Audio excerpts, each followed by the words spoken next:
चलिए दिखाइए इधर। हमने लास्ट क्लास में पढ़ा था ओम्स लॉ। ओम्स लॉ क्या था कि पोटेंशियल डिफरेंस जो है वो डायरेक्टली प्रोपोर्शनल होता है किसके, करंट के, फ्लोइंग ऑफ करंट के। ठीक है, फिर जब प्रोपोर्शनल लिमिट आ जाते हैं तो हमारा एक कांस्टेंट लग जाता है जिसको हम रेजिस्टेंस बोलते हैं। रेजिस्टेंस की डेफिनेशन क्या होती है, इट इज़ अ रजिस्ट। ये क्या करता है, रेजिस्टेंस क्या करता है, रेजिस्ट करने का काम करता है किसको, करंट को। करंट की स्पीड को स्लो करने का काम करता है, करंट की वैल्यू को कम नहीं करेगा। ठीक है, तो ये हमने लास्ट क्लास में पढ़ चुके हैं। अब मैंने आपको पढ़ के आने बोला था रजिस्टिविटी। रजिस्टिविटी क्या होता है, तो रजिस्टिविटी पढ़ने के पहले आपको पढ़ना पड़ेगा फैक्टर्स, किन किन फैक्टर्स पे रेजिस्टेंस जो है डिपेंड करता है। ये भी मैंने पढ़ के आने बोला था आपको, फैक्टर्स अफेक्टिंग द रेजिस्टेंस। अच्छा, रेजिस्टेंस जो है उसकी यूनिट क्या होती है, ओम, और उसका सिंबल क्या होता है ओम का, लाइक दिस, ये। ठीक है, ये ओम का सिंबल होता है। Factors affecting the resistance, resistance किन किन फैक्टर्स पे डिपेंड करता है बताइए। कंडक्टर की लेंथ पे डिपेंड करता है, कैसे, डायरेक्टली कि इनवर्सली, लेंथ ऑफ कंडक्टर के डायरेक्टली प्रोपोर्शनल होता है। मतलब जितनी ज़्यादा लेंथ होगी कंडक्टर की उतना ज़्यादा उसका रेजिस्टेंस होगा। लेंथ ज़्यादा तो रेजिस्टेंस ज़्यादा, लेंथ कम तो रेजिस्टेंस कम, है ना। डायरेक्टली प्रोपोर्शनल का मतलब वही होता है। तो जितनी लंबी आप वायर लोगे उतना ज़्यादा उसका रेजिस्टेंस होगा। क्लियर है। सेकेंड, और किस पर डिपेंड करता है, एरिया ऑफ क्रॉस सेक्शन। क्या मतलब होता है कि किसी भी कंडक्टर के एरिया ऑफ क्रॉस सेक्शन मतलब होता है किसी एक पार्ट का एरिया। क्रॉस सेक्शन मतलब क्या होता है, किसी एक पार्ट का एरिया, या सॉलिड ऑब्जेक्ट को हम क्रॉस सेक्शन बोलते हैं। ठीक है, तो किसी भी कंडक्टर के एरिया के इनवर्सली प्रोपोर्शनल होता है। एरिया के क्या होता है, इनवर्सली प्रोपोर्शनल होता है। इनवर्सली प्रोपोर्शनल मतलब अगर एरिया बढ़ाओगे आप तो रेजिस्टेंस क्या हो जाएगा, कम हो जाएगा। इसमें क्वेश्चन पूछा जाता है आपसे कि थिक वायर जो है उसका रेजिस्टेंस हाई होता है या थिन वायर का रेजिस्टेंस हाई होता है, किसका रेजिस्टेंस हाई होगा। थिक मतलब मोटा, मोटा मतलब एरिया ज्यादा, एरिया ज्यादा मतलब रेजिस्टेंस कम, तो इसलिए थिक वायर का रेजिस्टेंस क्या होता है, कम होता है। थिन वायर मतलब पतली वायर, पतली वायर मतलब एरिया कम, एरिया कम मतलब रेजिस्टेंस ज्यादा, मतलब थिन वायर का रेजिस्टेंस क्या होगा, ज्यादा होगा। ठीक है, ये कहाँ पे यूज होता है, फ्यूज में यूज होता है। पहले के टाइम पे क्या होता था, अभी के टाइम पे क्या होता है कि इलेक्ट्रिसिटी के बगल में इलेक्ट्रिक मीटर आप लोग के घरों में लगा हुआ है, उसके बगल में आप लोगों ने देखा होगा कि एमसीबी लगा हुआ है। अगर कहीं पे शॉर्ट सर्किट होता है घरों में तो क्या हो जाता है, एमसीबी गिर जाता है और हम उस एमसीबी को उठा देते हैं तो वापस लाइट आ जाती है। ठीक है, पहले के टाइम पे क्या होता था, पहले के टाइम पे फ्यूज लगा रहता था, उस फ्यूज में वायर अटैच की जाती है। उस फ्यूज का जो स्ट्रक्चर होता है वो कैसा होता है, ऐसा फ्यूज होता है। ये इसके दो पॉइंट होते हैं, यहाँ पे बीचों बीच एक वायर अटैच की जाती है। जैसे ही अगर शॉर्ट सर्किट होता है ना तो ये वायर क्या हो जाती है, टूट जाती है, ब्रेक हो जाती है। ब्रेक हो गई मतलब सर्किट ब्रेक हो गया, सर्किट ब्रेक हो गया मतलब लाइट चालू रहेगी क्या, सर्किट कैसा होना चाहिए लाइट चालू रहने के लिए, क्लोज होना चाहिए। सर्किट कैसा होना चाहिए, क्लोज होना चाहिए। यहां से ये वायर ब्रेक हो गई मतलब ये क्या हो गया, सर्किट ब्रेक हो गया। सर्किट ब्रेक हो जाता है, लाइट बंद हो जाती है, हमको पता चल जाता है कि फिर हम क्या करते हैं, इस फ्यूज को निकाल के चेक करते हैं कहीं फ्यूज तो नहीं उड़ गया।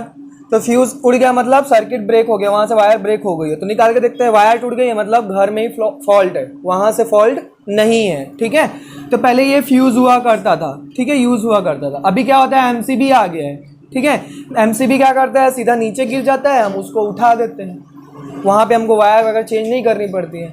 यहाँ पे हमको क्या करना पड़ेगा, इस वायर को निकालना पड़ेगा, वापस दूसरी वायर लगानी पड़ेगी। अब यहाँ पे कौन सी वायर लगाएंगे, थिन वायर की थिक वायर, थिन वायर। क्यों, क्योंकि उसका रेजिस्टेंस क्या है, रेजिस्टेंस ज्यादा है तो मतलब उसमें करंट जल्दी फ्लो करेगी। वाह, रेजिस्टेंस ज्यादा होने से करंट जल्दी फ्लो करती है, हैं? क्या काम है रेजिस्टेंस का,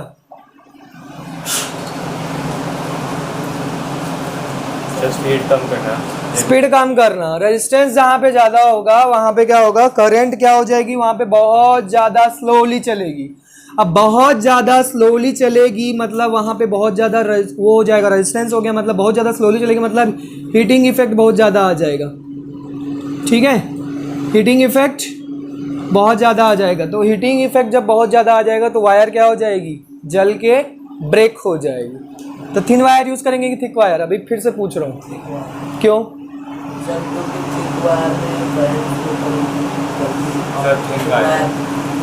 क्यों करते थिन वायर गौरव? स्पीड कम होगी, हीटिंग इफेक्ट बढ़ेगा और वायर जल्दी ब्रेक होगी। वेरी गुड भैया, थिन वायर यूज़ करोगे, रेजिस्टेंस ज़्यादा होगा, रेजिस्टेंस ज़्यादा होगा तो करंट बहुत स्लो फ्लो करेगी, बहुत स्लो फ्लो करेगी मतलब हीटिंग इफेक्ट वहाँ पे बहुत ज़्यादा हो जाएगा। हीटिंग इफेक्ट हो जाएगा ज़्यादा तो आपका ये वायर जल के ब्रेक हो जाएगी, जिससे आपका सर्किट ब्रेक हो जाएगा। अगर आप थिक वायर यूज़ करते हो तो यहाँ पे ये वायर ब्रेक ना हो के वो करंट क्या हो जाएगी, आगे बढ़ जाएगी और आपका कोई ना कोई अप्लायंस उड़ा देगी घर का, या तो फैन उड़ा देगी या तो कुछ उड़ा देगी, क्योंकि यहाँ पे तो कोई इफेक्ट ही नहीं पड़ेगा ना उसको, करंट आगे बढ़ जाएगी अगर थिक वायर यूज़ करोगे तो ये अगर रेजिस्टेंस ज़्यादा होगा तो करंट को रोक के रखेगा, आगे नहीं बढ़ने देगा, फिर यहाँ पे ये सर्किट ब्रेक हो तो आपके घर में कोई चीज़ उड़ने से बच जाएगी। ठीक है, तो पहले के टाइम पे फ्यूज़ हुआ करता था यूज़, जिसमें हम कौन सी वायर यूज़ करते हैं, थिन वायर। ये क्वेश्चन पूछा जाता है कि कौन सी वायर यूज़ की जाती है। थर्ड, कौन से फैक्टर पे डिपेंड करता है रेजिस्टेंस? मटेरियल। रेजिस्टेंस जो है कैसे डिपेंड करेगा, डायरेक्टली कि इनवर्सली? हाँ, डायरेक्टली कि इनवर्सली? नेचर ऑफ मटेरियल के रेजिस्टेंस जो है इनवर्सली प्रोपोर्शनल होता है। नेचर ऑफ मटेरियल की क्या होता है, इनवर्सली प्रोपोर्शनल होता है, मतलब मटेरियल का जैसा नेचर होगा वैसा उसका रेजिस्टेंस होगा। अच्छा नेचर होगा तो रेजिस्टेंस कम होगा, है ना, जैसे जैसे नेचर बढ़ता जाएगा वैसे वैसे रेजिस्टेंस कम होता जाएगा। फोर्थ, टेम्परेचर पे डिपेंड करता है। टेम्परेचर पे कैसे डिपेंड करता है, डायरेक्टली कि इनवर्सली? टेम्परेचर ज़्यादा होने से क्या हो जाएगा, रेजिस्टेंस भी ज़्यादा हो जाएगा, बहुत ज़्यादा रेजिस्टेंस हो जाएगा। ठीक है, तो ये 4 फैक्टर्स हमको याद रखने हैं। क्लियर है? अच्छा, टेम्परेचर पे कैसे डिपेंड करेगा? रेजिस्टेंस जो है वो इनवर्सली प्रोपोर्शनल होता है 1/टाउ के। Tau is the relaxation time, जो आपके सिलेबस में नहीं है फिर भी मैं बता दे रहा हूँ टेम्परेचर समझने के लिए। रिलैक्सेशन टाइम, टाउ में is the relaxation time. Relaxation time क्या होता है, it is the shortest time between 2 consecutive collision of atoms या इलेक्ट्रॉन्स। इलेक्ट्रॉन्स के 2 कॉन्जिक्यूटिव कोलिजन, मतलब ये देखो इलेक्ट्रॉन आए, टकराए, वापस गए, टकराए, तो 2 बार टकराने के बीच में जितना टाइम लग रहा है that time is called relaxation time. ठीक है, अब ये 1/टाउ जो है वो भी इनवर्सली प्रोपोर्शनल होता है, टेम्परेचर के भी इनवर्सली प्रोपोर्शनल होता है। कैसे? टेम्परेचर बढ़ाओगे तो रिलैक्सेशन टाइम कम होगा कि ज़्यादा होगा? टेम्परेचर बढ़ाओगे तो रिलैक्सेशन टाइम ज़्यादा हो जाएगा। ये देखो, ये 2 इलेक्ट्रॉन है, 1 2 बार 2 टाइम्स टकराए, ये हमने टाइम नोट किया, मान ले 2 सेकेंड्स लगे। ठीक है, जैसे टेम्परेचर बढ़ाओगे इलेक्ट्रॉन क्या होते हैं, स्लो हो जाते हैं क्या? फास्ट भागते हैं। 2 बार टकराए, रिलैक्सेशन टाइम कम हुआ कि बढ़ा? कम हुआ ना, तो इसलिए इनवर्सली प्रोपोर्शनल होगा ना। तो टेम्परेचर बढ़ाने से क्या हो रहा है, ये वाला क्या हो जा रहा है, रिलैक्सेशन टाइम कम हो जा रहा है। रिलैक्सेशन टाइम कम हो जा रहा है मतलब रेजिस्टेंस क्या हो जाएगा, ज़्यादा हो जाएगा, इसलिए डायरेक्टली प्रोपोर्शनल बोलते हैं। ठीक है, तो रेजिस्टेंस जो है टेम्परेचर बढ़ाने से क्या होता है, इंक्रीज होता है, क्योंकि रिलैक्सेशन टाइम कम हो जाता है। रिलैक्सेशन टाइम किसको बोलते हैं, 2 consecutive collisions of 2 electrons, 2 consecutive collisions of 2 electrons. The time taken between 2 consecutive collisions of 2 electrons is called relaxation time. 2 consecutive collisions के बीच में जितना टाइम लगता है that is called relaxation time. Next, अब इन सबको मैं क्या करूंगा, एक साथ लिखूंगा।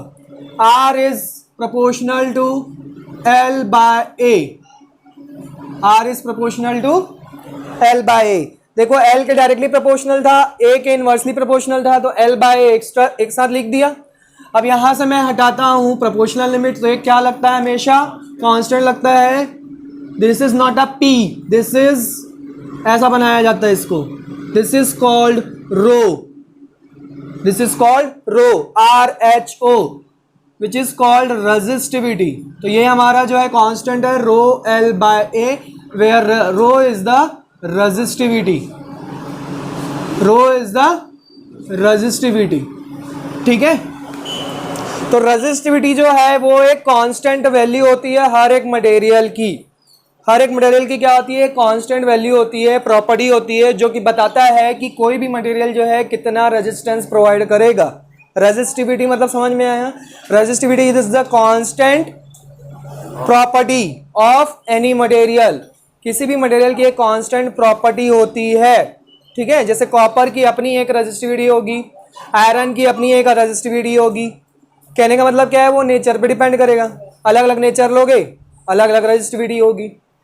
क्लियर है, तो कंडक्टर्स की अलग रेजिस्टिविटी होती है, सेमीकंडक्टर्स की अलग होती है, इंसुलेटर की अलग होती है।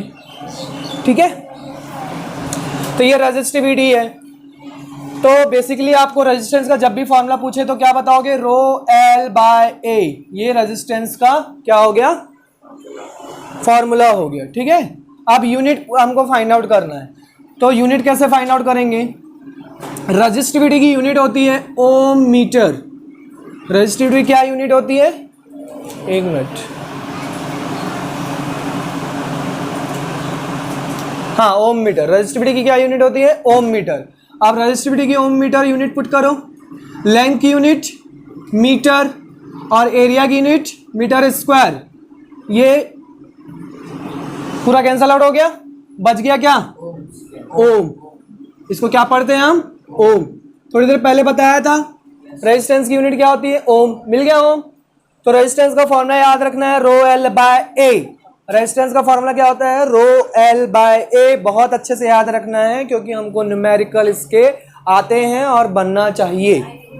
इज इट क्लियर, रेजिस्टेंस क्या होता है, क्लियर है, रेजिस्टिविटी क्या होती है, क्लियर है। अच्छा, आपसे पूछा जाए conductors then semiconductors then insulators. Conductors किसको बोलते हैं, ऐसे जिनसे बहुत कम होती है रेजिस्टिविटी। कंडक्टर्स किसको बोलते हैं, जिनकी रेजिस्टिविटी बहुत कम होती है। क्यों, कंडक्टर्स किसको बोलते हैं, हम बचपन से पढ़ते आ रहे हैं, जो करंट को इजीली फ्लो कर सके, that is called conductors of electricity. Semiconductors किसको बोलेंगे, जो पार्शियली इलेक्ट्रिसिटी को कंडक्ट करे, आधा जाने दे और आधा रोक के रखे। और इंसुलेटर्स किसको बोलेंगे, जो बिल्कुल ना कर सके। ठीक है, तो ये करंट पास करेगा, फुल करंट पास, इसमें half partially, not half, partially current pass, और इसमें नो करंट पास। यही होती है तीनों की डेफिनेशन, ये बचपन से पढ़ते आ रहे हैं। अब एक बात बताओ, मैंने अभी बोला रेजिस्टिविटी जो है एक किसी भी मटेरियल की प्रॉपर्टी होती है जो डिसाइड करता है कि उसमें रेजिस्टेंस हाई है कि लो है। ठीक है, अब मैं आपसे पूछूं कि इन तीनों में सबसे ज़्यादा रेजिस्टिविटी किसकी होगी, इंसुलेटर्स की। कौन कौन कंडक्टर्स बोल रहे हैं, रेज योर हैंड्स। रेजिस्टिविटी इन तीनों में से किसकी ज़्यादा होगी,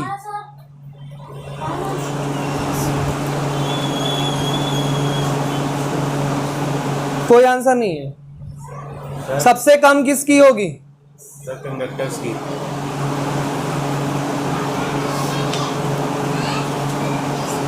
कंडक्टर्स की रेजिस्टिविटी ज्यादा होगी, कौन कौन बोल रहा है, कोई नहीं। कम होगी, कौन कौन बोल रहा है,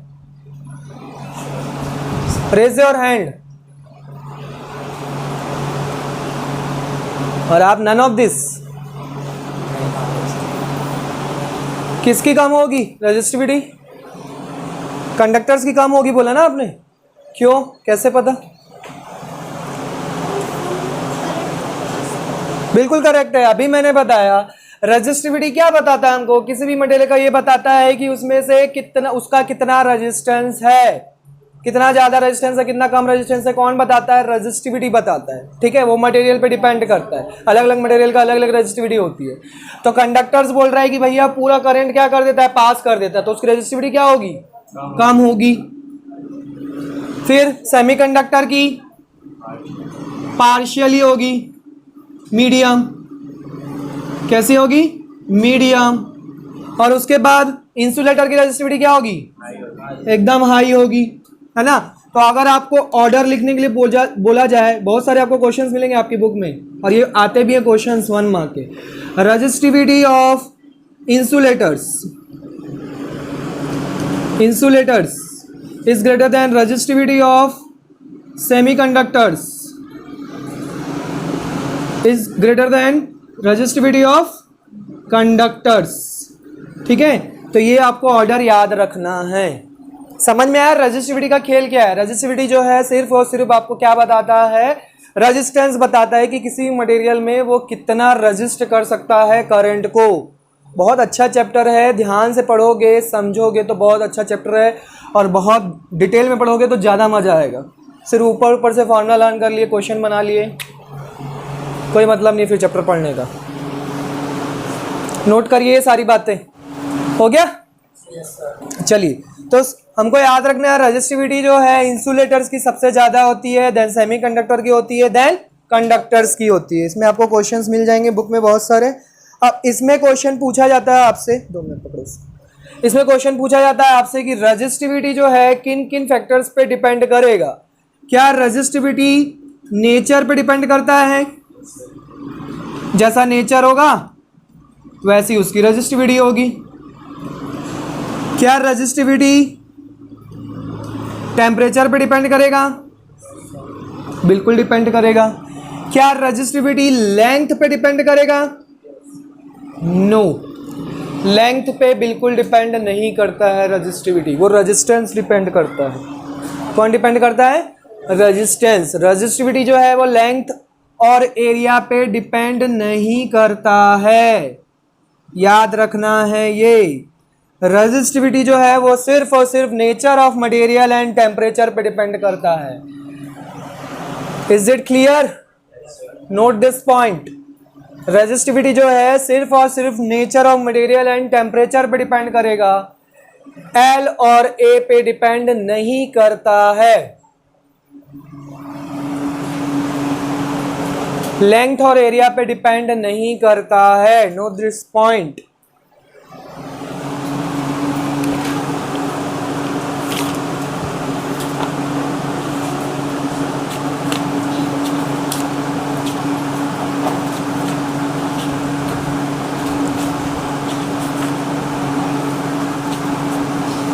ठीक है,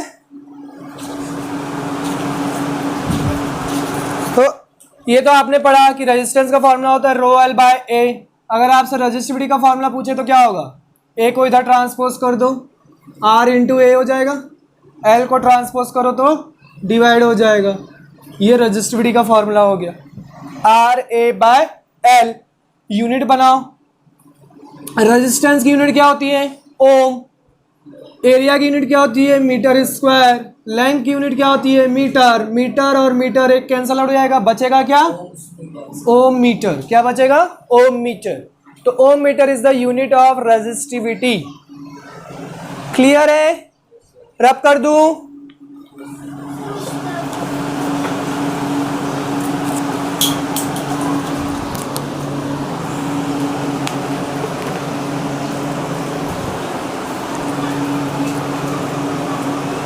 समझ में आया अच्छे से कि कोई डाउट है? रेजिस्टेंस किन किन फैक्टर्स पर डिपेंड करता है? लेंथ में, एरिया में, टेम्परेचर में और मटेरियल में। मटेरियल, नेचर ऑफ मटेरियल पे डिपेंड करेगा। ठीक है, और रेजिस्टिविटी किस किस पे डिपेंड करते हैं? नेचर एंड टेम्परेचर पे। लेंथ और एरिया पे डिपेंड करते हैं क्या? किसकी रेजिस्टिविटी ज़्यादा होती है? इंसुलेटर्स की। और किसकी रेजिस्टिविटी कम होती है? कंडक्टर्स की। क्लियर है ना एकदम अच्छे से? चलिए बहुत अच्छा। रेजिस्टेंस का फॉर्मूला क्या होता है? R is equal to rho L by N. That is not P dear, मैं बार बार बोल रहा हूं, that is not P, that is rho. Resistivity का सिंबल है रो, रो एल बाय ए, ठीक है। और रो का फॉर्मूला क्या हो जाएगा? R A by L. कोई एक फॉर्मूला याद रखेंगे, ट्रांसपोज करके दूसरा फॉर्मूला आप निकालेंगे, ठीक है। दोनों फॉर्मूले लर्न नहीं करेंगे, नहीं तो हमेशा कंफ्यूज रहेंगे। Is it clear? अब आपका आ जाता है कॉम्बिनेशन ऑफ रेजिस्टेंसेस। एक आध क्वेश्चन कर ले क्या, तो समझ में आ जाएगा। रेजिस्टिविटी से क्वेश्चंस कर लेते हैं। लिखिए, अ 6 ohm resistance wire, a 6 ohm resistance wire is doubled up. A 6 ohm resistance wire is doubled up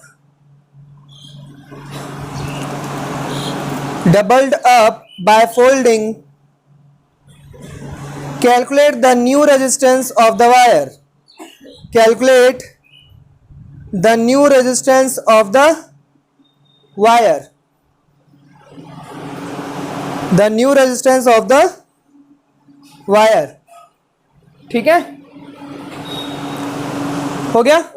try करिए, सॉल्व करिए, टेक योर टाइम। चलिए, गिवन क्या है? रेजिस्टेंस गिवन है कितना? 6 ओम। रेजिस्टेंस का फॉर्मूला क्या होता है? रो एल बाय ए। रेजिस्टेंस का फॉर्मूला क्या होता है? रो एल बाय ए। रेजिस्टेंस कितना बोला गया है? 6 बोला गया है, तो रो एल बाय ए की वैल्यू कितनी है? 6 है। इक्वेशन नंबर 1 दे दो। आपको बोल रहा है कि एक 6 ओम का हमने क्या किया है? कंडक्टर लिया है जिसका रेजिस्टेंस है, उसको हमने क्या किया? डबल अप कर दिया, फोल्ड करके। डबल किया, फोल्ड करके, फोल्ड करके आपने डबल कर दिया, क्या होगा? लेंथ क्या हो जाएगी? हाफ हो जाएगी। मतलब न्यू लेंथ जो है वो कितनी हो जाएगी? L/2 हो जाएगी। एरिया पे कोई फर्क? पक्का कोई फर्क नहीं पड़ेगा? कितना हो जाएगा? एरिया डबल हो जाएगा। सोचिए, डबल कर देंगे तो एरिया क्या हो जाएगा? डबल हो जाएगा, बिल्कुल डबल हो जाएगा। कितना हो जाएगा? ए डैश जो है वो डबल हो जाएगा, ठीक है। आप एक वायर को यहां से क्या कर दो? ऐसे फोल्ड कर दो, एरिया डबल नहीं हो गया और लेंथ हाफ नहीं हो गई? क्लियर है?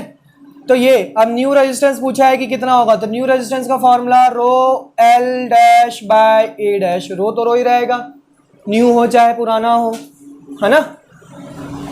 तो रो ही रहता है, वो तो चेंज नहीं होता है। यहाँ पे पुट करो आप, आर डैश की हमको वैल्यू फाइंड आउट करनी है। रो एल डैश की वैल्यू कितनी है? L/2। ए डैश की वैल्यू कितनी है? 2a। R dash is equal to, यहाँ पे क्या हो जाएगा? ये 2 नीचे मल्टीप्लाई हो जाएगा इस 2 के साथ, और इधर क्या बचेगा? रो एल बाय ए। इसकी वैल्यू कितनी है? 6। फ्रॉम इक्वेशन 1 यहाँ पे 6 पुट कर दो। 2 1 जा, 2 3 जा, 3/2 मतलब कितना आएगा? 1.5 ओम। तो न्यू रेजिस्टेंस जो है वो कितना हो जाएगा? 1.5 ओम। पहले कितना था? उसी वायर का फोल्ड करने पर कितना हो गया? 1.5 ओम हो गया। Is it clear? तो ये फॉर्मूला आपको याद रखना है और इस फॉर्मूले से ही क्वेश्चन सॉल्व करने हैं।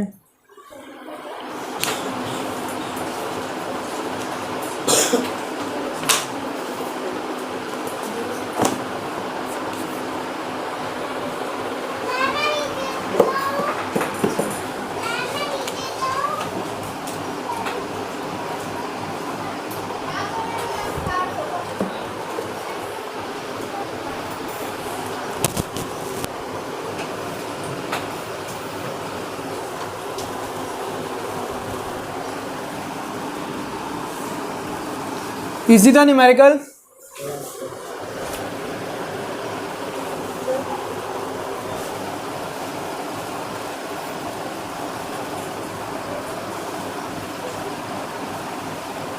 ओम मीटर किसकी यूनिट होती है? रेजिस्टिविटी की यूनिट होती है। तो ये तीनों क्या है? रेजिस्टिविटी गिवन है किसकी? तीन जो है मटेरियल है पी क्यू आर, तीनों का क्या गिवन है? रेजिस्टिविटी गिवन है। आपको बताना है इनमें से कौन कंडक्टर है, कौन सा इंसुलेटर है और कौन सा।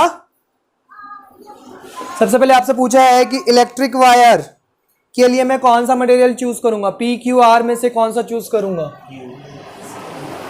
इलेक्ट्रिक वायर अगर मुझे यूज करना है, वायर बनानी है, तो इन तीनों में से कौन सा मटेरियल यूज करूंगा? P Q R. आर बोल रहे हैं। इलेक्ट्रिक वायर कौन सा मटेरियल यूज करोगे जिसका रेजिस्टिविटी क्या हो? कम हो। यहाँ पे तीनों में से सबसे कम रेजिस्टिविटी किसकी है? कैसे पता? हाँ, क्यू का काम है। कैसे? वेरी गुड, क्योंकि इसका पावर क्या है? माइनस में। तो इसलिए मैं कौन सा मटेरियल यूज करूंगा? क्यू यूज करूंगा। तो क्यू क्या है? एक कंडक्टर है क्योंकि इसकी रेजिस्टिविटी कम है। ठीक है। Handle for soldering iron, handle for soldering iron. Soldering iron देखे हो? इलेक्ट्रिक शॉप में हम जाते हैं, सोल्डरिंग करने का काम करते हैं। वो वायर को जब सोल्डरिंग किया जाता है तो एक यूज़ करते हैं उसको हैंडल। इलेक्ट्रिक वहाँ पे प्लग लगाते हैं और सोल्डरिंग करते हैं, धुआं निकलता है, तो उसको पकड़ने के लिए उसका हैंडल बनाया जाता है। तो किस मटेरियल का बनाओगे? कंडक्टर का, इंसुलेटर का कि सेमी कंडक्टर का? कंडक्टर का बनाओगे। कंडक्टर का बनाओगे तो पकड़ पाओगे क्या? अगर आप हैंडल को कंडक्टर का बनाओगे तो पकड़ पाओगे क्या? क्यों नहीं पकड़ पाएंगे? करंट लग जाएगी ना हमको। तो किसका बनाएंगे? इंसुलेटर का। इंसुलेटर क्या किसको बोलते हैं? जिसकी रेजिस्टिविटी सबसे ज्यादा होती है। तो यहाँ पे तीनों में से रेजिस्टिविटी किसकी ज्यादा है? आर की। तो हैंडल बनाने के लिए कौन सा मटेरियल यूज करूंगा?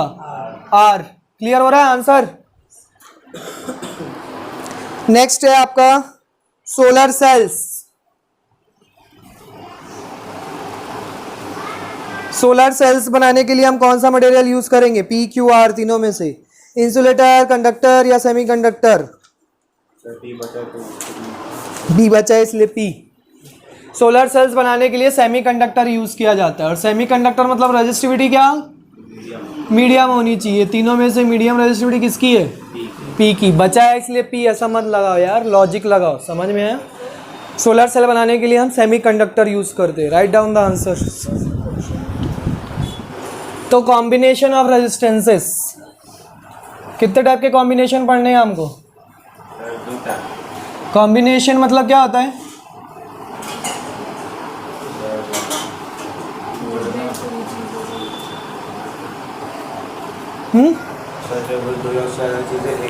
कॉम्बिनेशन मतलब जुड़ना। तो आपको रेजिस्टेंस जो है कैसे कैसे जोड़ना है आपको वो बताना है। तो दो टाइप का पढ़ना है आपको, एक series combination and second parallel combination. उस दिन बताया था सीरीज किसको बोलते हैं। जब हम सिंगल वायर से दो रेजिस्टेंस जोड़ देते हैं that is called series combination, और अगर हम दो अलग अलग वायर से जोड़ते हैं तो पैरेलल कॉम्बिनेशन। ठीक है, अभी समझोगे और डिटेल में। ठीक, उससे पहले मुझे बताइए रजिस्टर का सिंबल क्या होता है? सारे अप्लायंसेस का सिंबल्स पढ़े हो ना आप? इलेक्ट्रिक सर्किट में क्या होता है सिंबल? कैसा होता है? जिगजैग। कैसा होता है? जिगजैग। ये रजिस्टर का क्या होता है? सिंबल होता है। तो फर्स्ट हमको पढ़ना है series combination. First combination is series combination. दो रजिस्टर ले लेते हैं हम या तीन ले लेते हैं। ठीक है, आपको क्वेश्चन में दो लेके बनाने बोलेगा तो दो लेके बनाना, तीन लेके बनाने बोलेगा तो तीन लेके बनाना, चार लेके बनाने बोलेगा तो चार ड्रॉ करेंगे। ठीक है, जैसा आपको क्वेश्चन में बोलेगा वैसा उतने आपको रेजिस्टेंस ड्रॉ करने हैं। अब देखो ये जो है हमने क्या किया है, तीनों रेजिस्टेंस को ऐसे आपस में ज्वाइन कर दिया सिंगल वायर से। This is called series combination. Clear दिख रहा है? कैसे दिख रहा है अभी पता चल जाएगा। यहाँ पे हम क्या करेंगे, इन तीनों रेजिस्टेंस को आपस में कनेक्ट करके किसके साथ कनेक्ट कर देंगे? हाँ, what is this? Battery. Battery के साथ कनेक्ट कर देंगे। और क्या होना चाहिए यहाँ पे? What is this? Switch. Which type off switch? Close switch, है ना। और क्या होना चाहिए यहाँ पे? What is this? अमीटर। क्या मेजर करते हैं अमीटर से? इलेक्ट्रिसिटी। अमीटर को हमेशा कैसा कनेक्ट करते हैं? सीरीज में। सीरीज में कनेक्ट करते हैं। किसी अप्लायंस के साथ कैसे कनेक्ट करते हैं? सीरीज में। क्यों? कम होती है रेजिस्टेंस। क्योंकि उसका रेजिस्टेंस कम होता है। रेजिस्टेंस कम होगा तभी उसमें से करंट फ्लो करेगी और तभी हम करंट मेजर कर पाएंगे। करंट मेजर करने का काम है और पता चला उसमें से करंट ही नहीं जा रही है तो मेजर कैसे करोगे? तो रेजिस्टेंस लो होने के कारण उसको हम कैसा कनेक्ट करते हैं? सीरीज में। क्लियर है? और क्या कनेक्ट करेंगे? What is this? Volt meter. Volt meter को हमेशा कैसा कनेक्ट करते हैं? पैरेलली। देखो पैरेलल दिख रहा है, तीनों रेजिस्टेंस के पैरेलल दिख रहा है ना। यहां से मैं ऐसा जोड़ू, चलो यहां भी जोड़ देता हूं।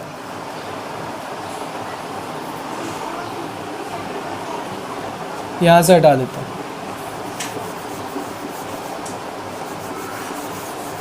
ठीक है, तो क्लियर है? पैरेलली क्यों कनेक्ट करते हैं उसको? क्योंकि उसका रेजिस्टेंस हाई होता है और हाई होता है तो ऑब्वियस बात उसमें करंट कम फ्लो होगी। ठीक है, तब वोल्ट मीटर बता पाएगा वो।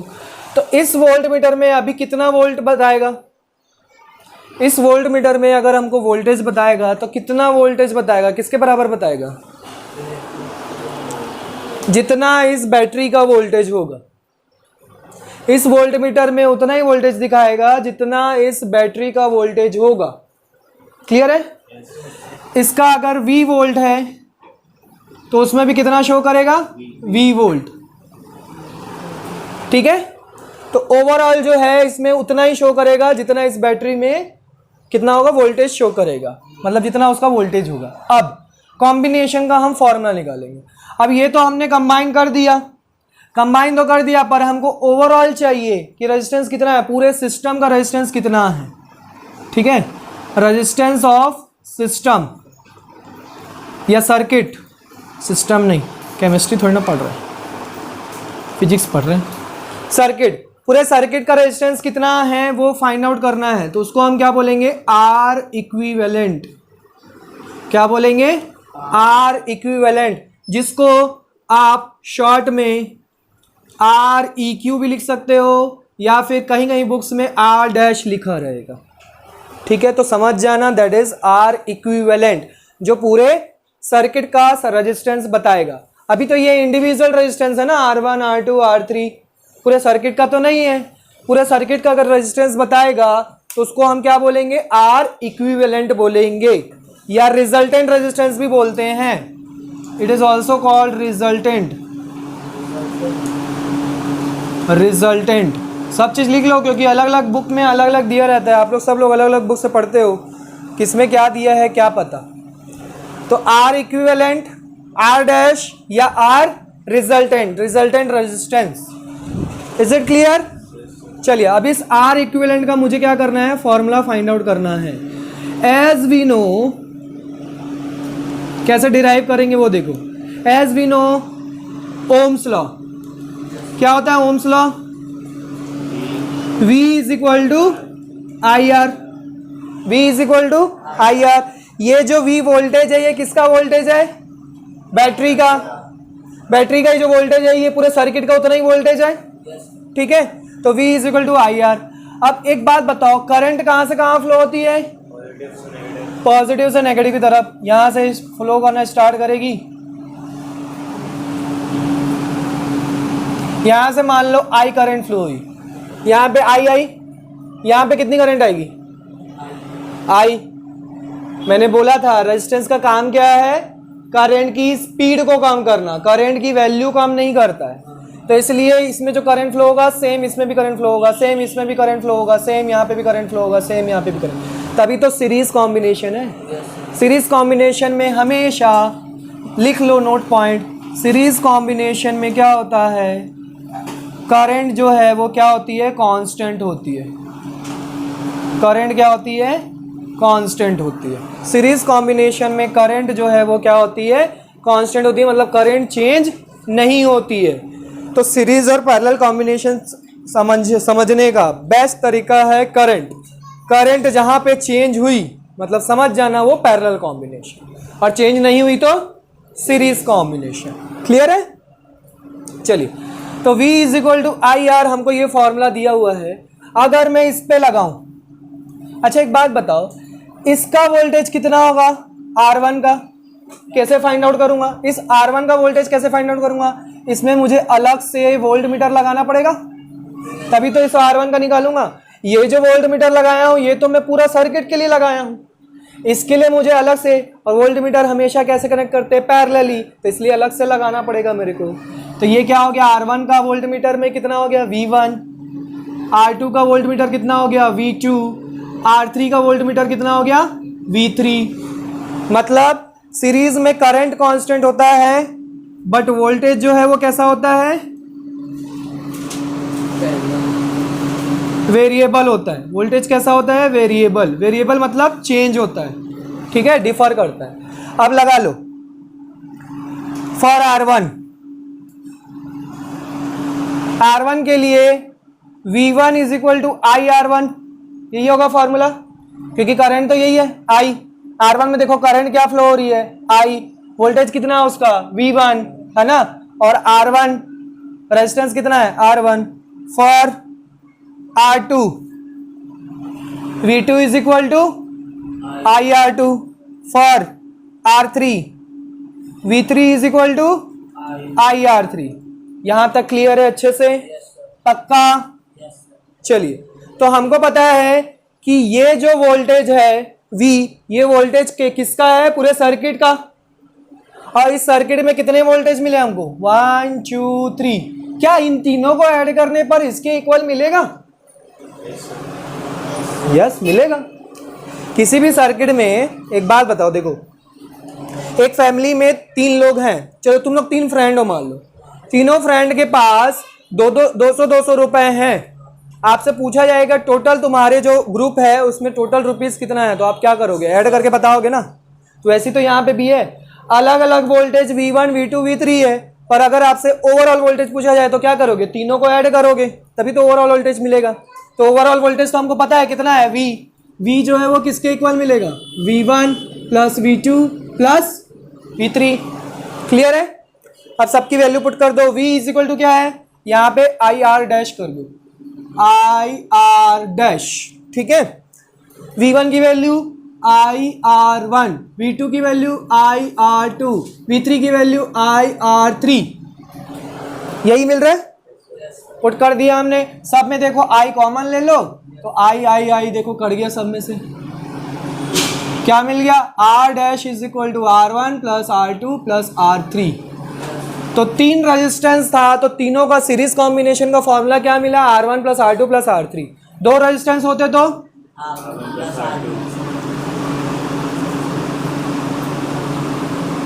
R डैश की वैल्यू क्या होती? R1 plus R2। 4 होते तो R1 plus R2 plus R3 plus R4। R1 R2 R3 and R4। तो R डैश की वैल्यू कितनी होगी? R1 plus R2 plus R3 plus R4। अच्छे से समझ लो ना, मैं नोट करने का टाइम दूंगा, डोंट वरी। ये मिल गया। अब मान लो let R1 is equal to R2 is equal to R3 is equal to R4 is equal to R। चारों की वैल्यू किसके बराबर है? R के बराबर है। देन R डैश की वैल्यू बताओ। R1 की जगह पे क्या लिखोगे? R। R2 की जगह पे क्या लिखोगे? R। R3 की जगह पे R।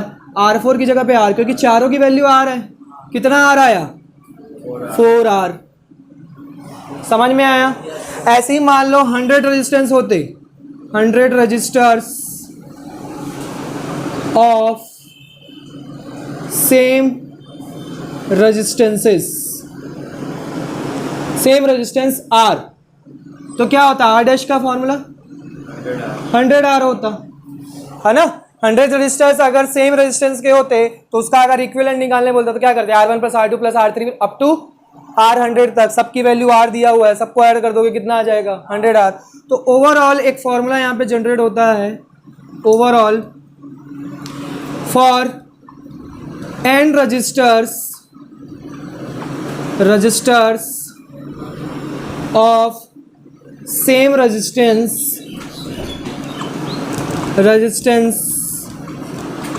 R dash is equal to NR। तो नंबर ऑफ रेजिस्टेंस अगर आपको पता है और सारे रेजिस्टेंस की वैल्यू सेम है तो क्या करेंगे, दोनों को इनटू कर देना, आंसर आ जाएगा। ऐड करेंगे थोड़ा ना बैठे रहेंगे भाई, 100 रेजिस्टेंस को ऐड करते बैठे रहोगे क्या, नहीं ना, सीधा मल्टीप्लाई कर देंगे। मैं आपको बोल दूं कि 1000 रेजिस्टेंस है आपके पास, हर रेजिस्टेंस की वैल्यू 3 ओम है, तो इक्विवेलेंट रेजिस्टेंस कितना हुआ, 3000 हुआ। 1000 रेजिस्टेंस है आपके पास, मतलब N की वैल्यू, एक रेजिस्टेंस की वैल्यू 3 ओम है, मतलब R की वैल्यू, तो 3 इंटू 1000 कितना हो जाएगा इक्विवेलेंट, 3000 ओम। क्लियर हुआ, पक्का, नोट दिस पॉइंट। फिर पैरेलल कॉम्बिनेशन देखते हैं। चलिए, तो रेजिस्टर्स का हमने देखा था सीरीज कॉम्बिनेशन, है ना। अब हम देखेंगे पैरेलल कॉम्बिनेशन। सीरीज कॉम्बिनेशन में क्या मिला था हम लोग को, फॉर्मूला रिजल्टेंट का R1 plus R2 plus R3, मतलब जितने रेजिस्टेंस है उसको सबको क्या कर देना है, ऐड कर देना है, सिंपल सा लॉजिक। सेकेंड है आपका पैरेलल कॉम्बिनेशन। पैरेलल कॉम्बिनेशन में फिर से मैं क्या करूंगा, 3 रजिस्टर लूंगा। मैं फिर से बोल रहा हूं, क्वेश्चन में आपको जितने रेजिस्टेंस मेंशन हो उतने ही आपको ड्रॉ करने हैं, ठीक है। ये R1, ये R2 और ये R3। अब बताइए तीनों पैरेलल दिख रहे हैं कि नहीं, सर कैसे पता, जब तक करंट फ्लो नहीं करोगे तब तक हम कैसे बताएंगे। अभी मैं बताया था ना, करंट फ्लो करने से ही पता चलेगा। सेम करंट फ्लो हो रही है तो सीरीज, डिफरेंट करंट फ्लो हो रही है तो पैरेलल, ठीक है। ये बैटरी से कनेक्ट कर दिया हमने इस अरेंजमेंट को। यहाँ पे क्या लगाते हैं हम, अमीटर, यहाँ पे क्या लगाते हैं, स्विच, ठीक है। ये करंट कहाँ से कहाँ जाती है, हमेशा पॉजिटिव से नेगेटिव। अब ये पॉजिटिव से नेगेटिव, अब देखो इस पॉइंट पे जब करंट पहुंचेगी आई, तो क्या आई ही फ्लो होगी तीनों पाथ में, क्या हो जाएगी, बट जाएगी, है ना। ये आई जो है इसमें मान लो I1 करंट, इसमें I2 और इसमें I3, समझ में आया। तो ये जो है करंट फ्लो होगी तो तीनों में क्या हो जाएगी, बट जाएगी, डिस्प्यूट हो जाएगी। तो करंट अगर डिस्प्यूट हो जा रही है, बट जा रही है, तो कैसा कॉम्बिनेशन है, पैरेलल कॉम्बिनेशन। अब क्लियर है। कभी भी मैं पूछूं कि पैरेलल कॉम्बिनेशन की सीरीज कॉम्बिनेशन, अब फटाक से क्या करेंगे, करंट ड्रॉ करेंगे। करंट पहले चेक करेंगे डिस्प्यूट हो रही है कि सेम करंट फ्लो हो रही है, सेम तो सीरीज कॉम्बिनेशन, डिफरेंट तो पैरेलल कॉम्बिनेशन। अब देखो वापस, ये I1 यहाँ से, ये I2 यहाँ से और ये I3 यहाँ से, तीनों वापस मिलके यहाँ पे कौन सी करंट बन जाएगी, I बन जाएगी वापस। और ये वापस I कहाँ पे खत्म हो जाएगी, नेगेटिव टर्मिनल पे। अब यहाँ पे क्या फिट करना है, एक वोल्ट मीटर, जो कि कैसे कनेक्ट करते हैं, हमेशा पैरेलल कनेक्ट करते हैं ड्यू टू हाई रेजिस्टेंस। ये पैरेलल ही हमने कनेक्ट कर दिया। इस वोल्टेज, इस वोल्ट मीटर में वोल्टेज कितना शो करेगा, जितना इस बैटरी का होगा, ठीक है।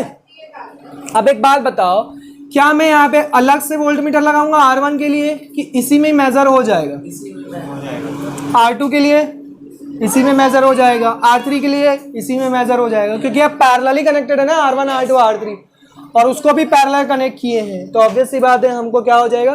तो इसका मतलब क्या है कि पैरेलल कॉम्बिनेशन में वोल्टेज जो है वो क्या होता है, कांस्टेंट होता है, और करंट जो होती है वो क्या होती है, वेरिएबल होती है। Is it clear. चलिए आगे बढ़ते हैं। Again as we know, by ohm's law, क्या होता है ohm's law, V is equal to I R, ठीक है। ओवरऑल रेजिस्टेंस निकालना है सर्किट का, आई आर डैश, हमको आर डैश की वैल्यू फाइंड आउट करनी है फॉर R1। R1 के लिए क्या होगा, V is equal to I1 R1 होगा, है ना। R1 में करंट अब कितनी फ्लो हो रही है, I1, V तो सेम है, तो इसलिए V कांस्टेंट है, ठीक है। इसको हम और क्या लिख सकते हैं, I1 is equal to V by R1, R1 को इधर ट्रांसपोज कर दिए, for R2 V is equal to I2 R2, मतलब I2 इज इक्वल टू क्या मिल जाएगा, V by R2, for R3, V is equal to I3 R3, क्या हो जाएगा I3 is equal to V by R3। Clear है? अब क्योंकि देखो यहाँ पे करंट जो है वो डिस्प्यूट हो रही है, पिछले सीरीज कॉम्बिनेशन में क्या हो रहा था, वोल्टेज जो है डिस्प्यूट हो रहा था, 3 वोल्टेज मिला के एक सिंगल वोल्टेज मिल रहा था, है ना? ठीक है, तो यहाँ पे करंट जो है किसके बराबर मिलेगा, I1 plus I2 plus I3 के बराबर। I की वैल्यू, ये देखो यहाँ से I की वैल्यू निकाल लो, I इज इक्वल टू क्या हो जाएगा, V बाय R डैश, यहाँ पे लिखूंगा V bye R dash, I1 की जगह V by R1 plus V by R2 plus V by R3, V cancel out, है ना? क्या मिलेगा, 1 upon R dash is equal to 1 upon R1 plus 1 upon R2 plus 1 upon R3। This is your resultant resistance for parallel combination. ठीक है, for R1 and R2, note पहले समझ लो, note करने में टाइम वेट मत करो, इधर समझो। R1 और R2 के लिए 1 अपॉन R डैश का फॉर्मूला क्या मिलेगा, 1 upon R1 plus 1 upon R2। इन दोनों का एलसीएम लोगे कितना आएगा, R1 R2 आएगा। ठीक है, ये देखो ये R2 इधर जाके मल्टीप्लाई हो जाएगा प्लस R1 इधर जाके मल्टीप्लाई हो जाएगा। ठीक है, तो 1 upon R dash is equal to आपको क्या मिलेगा, R1 plus R2 upon R1 R2। मतलब हमको 1 अपॉन R डैश की वैल्यू चाहिए थी कि R डैश की वैल्यू चाहिए, R डैश, तो इसको रेसिप्रोकल कर देंगे। इधर वाला अगर रेसिप्रोकल करेंगे तो क्या होगा, इधर वाला भी रेसिप्रोकल हो जाएगा, R1 R2 upon R1 plus R2। तो ये शॉर्टकट फॉर्मूला है 2 रेजिस्टेंस के लिए। ठीक है, ऐसे ही आपको इसको सॉल्व करना है, और 3 रेजिस्टेंस के लिए शॉर्टकट फॉर्मूला क्या होता है आपको फाइंड आउट करना है, दैट इज योर होमवर्क। ठीक है, R डैश की वैल्यू फाइंड आउट करनी है एलसीएम निकाल के, जैसे इसको एलसीएम निकाल के सॉल्व किए हैं, शॉर्टकट फॉर्मूला निकालें, वैसे ही 3 रेजिस्टेंस के लिए भी आपको फाइंड आउट करना है R डैश की वैल्यू। क्लियर है? क्या फर्स्ट वाला, ये तो एलसीएम निकाले R1 R2, एलसीएम कितना आएगा, 2 और 3 का एलसीएम कितना आता है, 2 इंटू 3। वैसे ही R1 और R2 का एलसीएम कितना होगा, R1 इंटू R2। इसके नीचे R1 है, R1 कट कर दो, क्या बचा, R2 इधर मल्टीप्लाई हो जाएगा। इसके नीचे R2 है, R2 कट कर दो, क्या बचा, R1 मल्टीप्लाई हो जाएगा, बाकी रेस्ट यू नो। ठीक है, अब ऐसी बहुत सारे रेजिस्टेंस होंगे तो 1 अपॉन करके लिखना है, हमको पता है। For R1 is equal to R2 is equal to R3 is equal to R, हम मान लेते हैं। ठीक है, तीनों की वैल्यू क्या है, सेम है। सो R 1 अपॉन R डैश इसमें पुट करते जाओ, 1 अपॉन R1 की जगह 1 अपॉन R, 1 अपॉन R2 की जगह 1 अपॉन R, 1 अपॉन R3 की जगह 1 अपॉन R। एलसीएम कितना आएगा, R ऊपर 1 प्लस 1 कितना आएगा, 3। तो 1 upon R dash is equal to 3 by R। So R dash is equal to R by 3, reciprocal कर दिया दोनों तरफ, R डैश ऊपर गया तो ये भी ऊपर हो जाएगा, R बाय 3। सो क्या हो जाएगा, and resistors of same resistance R। ठीक है, सेम रेजिस्टेंस के कितने रजिस्टर्स है, एंड रेजिस्टेंस है। So therefore 1 upon R dash is equal to, formula क्या बनेगा, देखो R डैश का फॉर्मूला क्या बनेगा, R बाय 3 मतलब R बाय n। सीरीज में क्या बना था, सीरीज के लिए R dash is equal to n into R, है ना, और पैरेलल के लिए क्या बना है, R बाय n। ये फॉर्मूला कब लगाना है, जब रेजिस्टेंस सेम हो, मतलब सारे के सारे सेम ओके हो। जैसे 10 ओम के मैं आपको बोल दूं 1000 रेजिस्टेंस, अब बताओ इक्विवेलेंट कितना आएगा पैरेलल में, 1000 बाय क्या करोगे 10, 100 आएगा, और सीरीज में 1000 इंटू 10, 10,000। समझ में आया? तो नोट कर लीजिए फटाफट, एक कंक्लूजन लिखवा देता हूं मैं।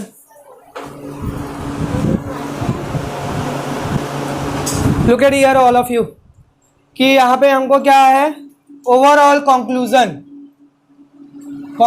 क्या निकल रहा है यहाँ पे, कंक्लूजन इज दिस कि इन पैरेलल पैरेलल कॉम्बिनेशन में रेजिस्टेंस जो है वो क्या हो जाता है, लो हो जाता है। ठीक है, अगर आप बहुत सारे कंडक्टर्स को क्या करते हो, बहुत सारे अप्लायंसेस को पैरेलल कॉम्बिनेशन में अगर कनेक्ट करते हो तो क्या हो जाएगा, रेजिस्टेंस बहुत ज़्यादा लो हो जाएगा। आप देख सकते हो जैसा कि for example 1000 resistors of 10 ohm each, तो R डैश की वैल्यू क्या आएगी, पैरेलल के लिए फॉर्मूला क्या है, R बाय एन। R की वैल्यू कितनी है, नो, R की वैल्यू 10 ओम है और N की वैल्यू कितनी है, 1000, तो 0 0 कैंसल आउट। R डैश की वैल्यू कितनी आई, 1/100 ओम, मतलब 0.01 ओम, है ना।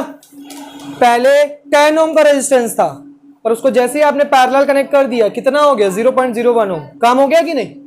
तो पैरेलल कॉम्बिनेशन, जब भी आपको क्या चाहिए, रेजिस्टेंस कम चाहिए, तो आप कैसे कनेक्ट करोगे उसको, पैरेलल कॉम्बिनेशन में कनेक्ट करोगे। नेक्स्ट कंक्लूजन क्या है, इन सीरीज कॉम्बिनेशन में रेजिस्टेंस जो है R डैश की वैल्यू जो है वो क्या हो जाती है, हाई हो जाती है।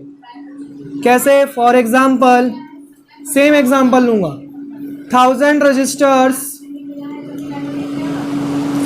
ऑफ 10 ओम ईच, तो R डैश का फॉर्मूला क्या है, look at over here dear, R dash का फॉर्मूला क्या है सीरीज के लिए, एन R डैश, N की वैल्यू कितनी है, 1000, R की वैल्यू कितनी है, 10, 1000 इंटू 10 कितना हो गया, 10,000 ओम।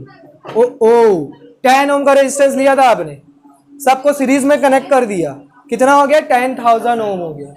समझ में आ रहा है कि नहीं। तो कभी भी अगर आपको रेजिस्टेंस बहुत ज़्यादा चाहिए, है ना, कहीं पे भी ऐसा सर्किट बनाना है जहाँ पे रेजिस्टेंस ज़्यादा चाहिए, तो सबको आप किस में कनेक्ट करोगे, सीरीज में, और रेजिस्टेंस कम चाहिए तो पैरेलल। समझ में आया। ऐसे वैल्यू बेस्ड क्वेश्चन पूछे जाते हैं बोर्ड एग्जाम में, लास्ट ईयर या 2 ईयर से स्टार्ट हुए हैं, लास्ट 2-3 ईयर से स्टार्ट हुए हैं वैल्यू बेस्ड क्वेश्चन। उसमें इस टाइप के क्वेश्चन पूछे जाते हैं कि अगर आपको रेजिस्टेंस बहुत ज़्यादा चाहिए तो आप कैसे कनेक्ट करोगे सारी रेजिस्टेंस को, तो सीरीज़ में। कम चाहिए तो कैसे कनेक्ट करोगे, आपसे पूछ देगा कि घरों में आप रेजिस्टेंस को कैसे कनेक्ट करोगे, पैरेलल की सीरीज़। पैरेलल कनेक्ट कर दो कि डियर, तो लाइट जो है ऐसे जलेगी, ऐसे लो चाहिए ना रेजिस्टेंस हमको, तो पैरेलल कनेक्ट कर देंगे। और सीरीज में कनेक्ट कर दोगे तो स्विच एक ही होगा ना, एक खराब हुआ तो दूसरी चीज जलेगी ही नहीं आपकी। मान लो एसी, फैन और लाइट तीनों को आप एक ही स्विच से कनेक्ट कर दिए, सीरीज में कनेक्ट किए, लाइट खराब हो गई, आए दिन बल्ब खराब हो जाता है, बल्ब फ्यूज हो गया, ना पंखा चलेगा ना एसी चलेगी, गर्मी में मरते रहोगे। क्लियर है कि नहीं। तो इसलिए घरों में डोमेस्टिक पर्पस के लिए हमेशा कैसा किया जाता है, पैरेलल कॉम्बिनेशन किया जाता है, सीरीज नहीं किया जाता। क्लियर है। तो आज की सभा समाप्त। क्वेश्चंस करके आइएगा, डाउट्स लेके आइएगा।